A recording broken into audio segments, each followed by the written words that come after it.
வணக்கம்யா. வணக்கங்க. ஐயா பேருங்கய்யா? என் பேரு குணசீலன். குணசீலன். ராஜு நீங்க எங்க இருந்து குணசீலன். வந்திருக்கீங்க?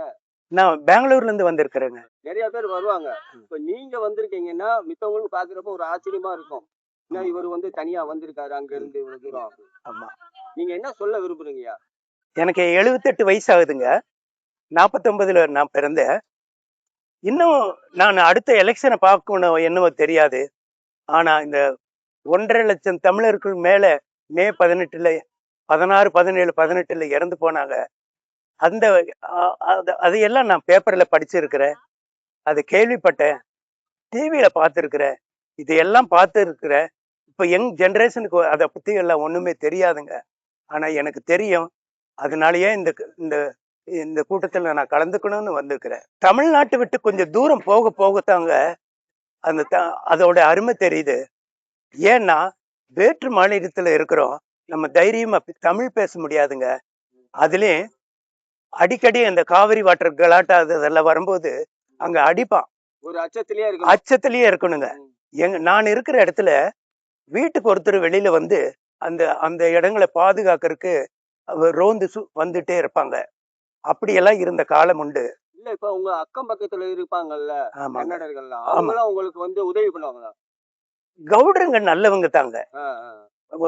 அங்க கர்நாடகத்துல இருக்கிற கவுடாஸ் எல்லாம் நல்லவங்க தாங்க. ஆனா அங்க கூட என்ன செய்யறாங்க, இந்த தெலுங்கு பேசுற ஜனங்கள் ரெட்டிஸ் எல்லாம் என்ன செய்யறாங்க, அவங்க தமிழ் இங்க எப்படி தமிழ் தமிழ்னு கத்திட்டு இங்க தமிழர்களே இங்க நாசம் பண்றாங்களோ அதே போல அவங்க வந்து அந்த தமிழ்காரங்க மேல ரொம்ப வைராக்கியமா இருப்பாங்க. அந்த கன்னடக்காரங்க கூட நல்லவங்க தாங்க. ஆனா அங்க இருக்கிற தெலுங்குக்காரங்க அது தெலுங்கு கன்னடமும் அவங்க பிரதர்ஸ்ன்றாங்க. ஆனா தமிழை தூரமா வைக்கிறாங்க. அதை பார்க்கும்போது அங்கெல்லாம் கஷ்டம் தாங்க. இப்ப நீங்க வந்து கர்நாடகா போனீங்கல்ல பெங்களூரு, அங்க எப்ப போனீங்க? நான் 72ல போயிட்டுங்க. நான் டீச்சர் ட்ரைனிங் படிச்ச குன்னூர்ல. படிச்ச உடனே எனக்கு வேலை கிடைக்கலைங்க. நான் பெங்களூர் போன உடனேயே வேலை கிடைச்சதுங்க. இங்க நீங்க பெங்களூர் போயிட்டீங்க. இங்க இருக்கிறப்ப ஏதாவது கட்சி சார்ந்து இருந்தீங்களா நீங்க? எங்க அப்பா அந்த மாதிரி இருந்தாருங்க. உங்க அப்பா என்ன? எங்க அப்பா குன்னூர் பக்கத்துல குளிக்கல் பேரூராட்சி மன்ற உதவி தலைவரா இருந்தாருங்க. இல்ல அதான் என்ன கட்சியில இருந்தாரா? அவர் டிஎம்கேல இருந்தாருங்க. திராவிட கழகமும் திராவிட முன்னேற்ற கழகமும் அவருக்கு ரொம்ப பிடிக்கும். அப்படி உங்க அப்பா வந்து திராவிட கழகத்துல இருக்கப்போ உங்களுக்கு தமிழ் பற்று அந்த இன உணர்வு எல்லாம் எப்படிங்க வந்தது? ஏன்னா திராவிட கழகத்துல அந்த நேரத்துல அதுதான் இருந்தது. அப்ப அதுலதான் நீங்க ஊறி போயிருப்பீங்க. அது எப்படின்னாங்க, அண்ணாதுரையில இருந்து கருணாநிதி இவங்க எல்லாமே அவங்க பேசக்கூட தமிழ்ல ஜனங்க அட்ராக்ட் ஆயிட்டாங்க. அதுலதான் எங்க அப்பாவும் ஏமாந்துட்டாரு. அண்ணாதுரை சென்னையில இறந்த போது அவரு குன்னூர்ல இருந்து பஸ் புக் பண்ணிட்டு எல்லாரும் வந்தாங்க. அந்த அளவுக்கு ஒரு பற்றுதலா இருந்தவங்க. நாளடைவுல தான் இவங்களுடைய சுயரூபம் எல்லாம் எங்களுக்கு தெரிய ஆரம்பிச்சது. நீங்க ஒரு இன உணர்வோட வந்திருக்கீங்கல்ல? ஆமாங்க. அதுவும் கர்நாடகத்துல இருந்து வந்திருக்கீங்க. ஆமா. இங்க உள்ள தமிழர்கள் அந்த இன உணர்வு இல்லையே. ஆமாங்க. நடிகர் பிம்பத்திலயும் இருக்கிறாங்க, திரைமுகத்துல இருக்காங்க. பாதி பேர் வந்து மது போதையில அதுதாங்க அந்த காலத்துல இருந்தே. அப்போ இண்டிபெண்டன்ஸ் ஆன காலத்துல இருந்தே இவங்க திராவிடர்கள் என்ன பண்ணிட்டாங்க, இவங்களுக்கு அந்த மது போதையை ஊட்டி இவங்க மழுங்கி போகிற அளவுக்கு ஒரு ஒரு சொரணையே இல்லாத ஒரு மானங்கெட்டு இருக்கிற நிலைமைக்கு அவங்க தமிழரை கொண்டு வந்துட்டாங்க. இல்லைங்க, நீங்க சொல்றது பாத்தீங்கன்னா திராவிடர்கள் மது போதை அப்படின்னு சொல்லிட்டீங்க. இப்ப வந்து அந்த மது போதைக்கும் ஜாஸ்தியா இருக்கே. அது எப்படின்னாங்க தமிழ் பற்றுங்கிறது கொஞ்சம் தூரம் போக போகத்தாங்க தமிழ் மேல அந்த பற்று அதிகமாகுதுங்க. ஆனா இங்க வந்து தமிழ் பற்று இல்லாத மாதிரி தெரியுது இப்ப. ஆமா.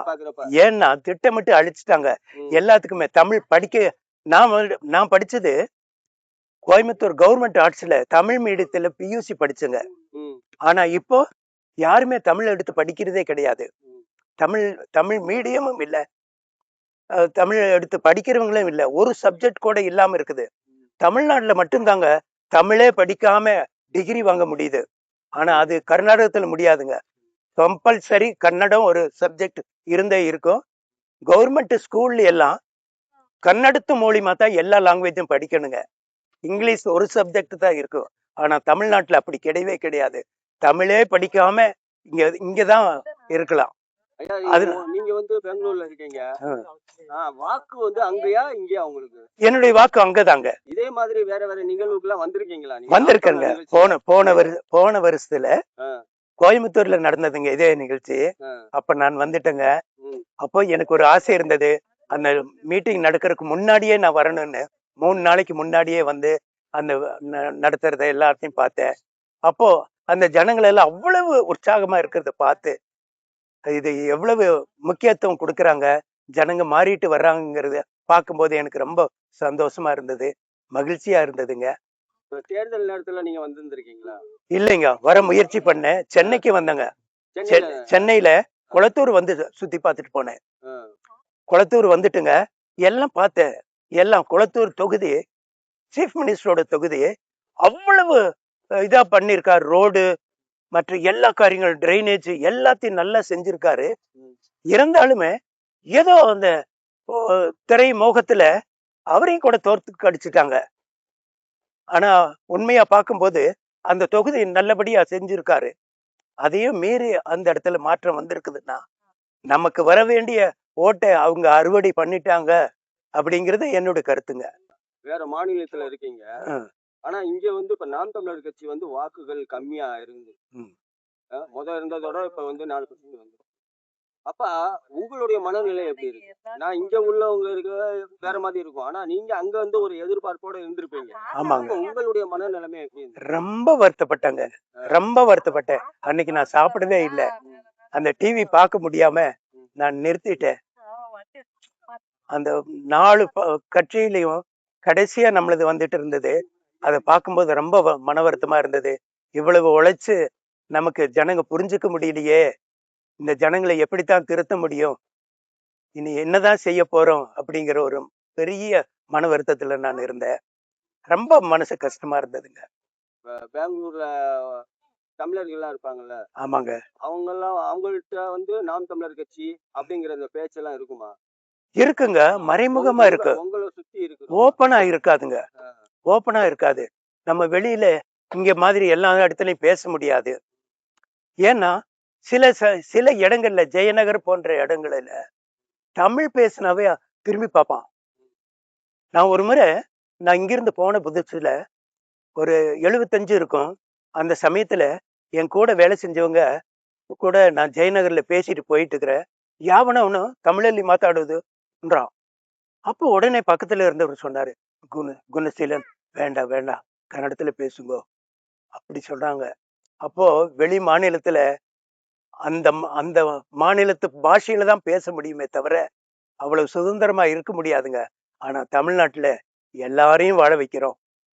ஏன் அரசாங்க உத்தியோகத்துல 52% தெலுங்குக்காரங்கன்றாங்க, 16% கன்னடக்காரங்க இருக்காங்கன்றாங்க, 14% மலையாளிஸ் இருக்கிறாங்கன்றாங்க.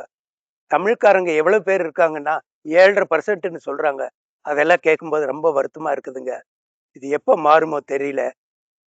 அதனாலதான் இந்த வயசுல கூட நான் எல்லாத்தையும் பார்க்கணும்னு வந்திருக்கிறேங்க. மக்கள் சாதாரணமா சுய ஒழுக்கம் அவசியமா இருக்குது. தமிழ் தமிழ் பேசுற தமிழ் ஜனங்கள் சுய ஒழுக்கமா இருந்து நம்ம பூமி இந்த தமிழ்நாட்டை பாதுகாக்கணும். இந்தியாவிலேயே தமிழ்நாட்டுல தான் வளங்கள் ஜாஸ்தி இருக்குது. இந்த இந்த அடிக்கடி சொல்றது, தமிழ்நாடு தனி நாடா இருந்திருந்தா இது ஒரு வல்லரசு ஆகியிருக்கும்னு சொல்றாங்க. அந்த அளவுக்கு இருக்கிற ஒரு தமிழ்நாட்டை இந்த தமிழ்நாட்டினுடைய வளத்தை தெரிஞ்சுக்காமையே இந்த ஜனங்க மது போதையில சினிமா மோகத்திலையும் அழிஞ்சிட்டு இருக்கிறத பார்க்கும்போது ரொம்ப வருத்தமா இருக்குது.